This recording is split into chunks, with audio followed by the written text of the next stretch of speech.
Magkano ang minimum para makapag-invest sa kumpanyang SM? Meron po tayong tinatawag na board lot sa Philippine stock market.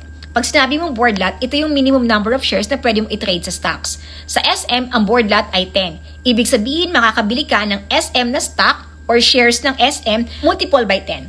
10, 20, 30, 40, 50, and so on.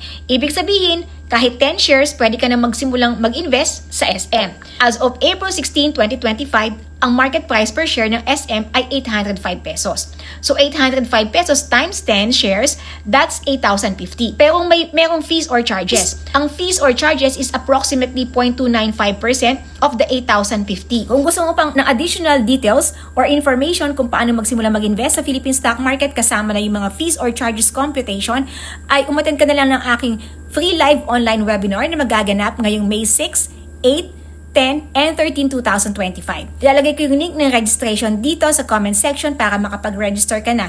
Libre naman ito, kaya umattend ka na. Salamat!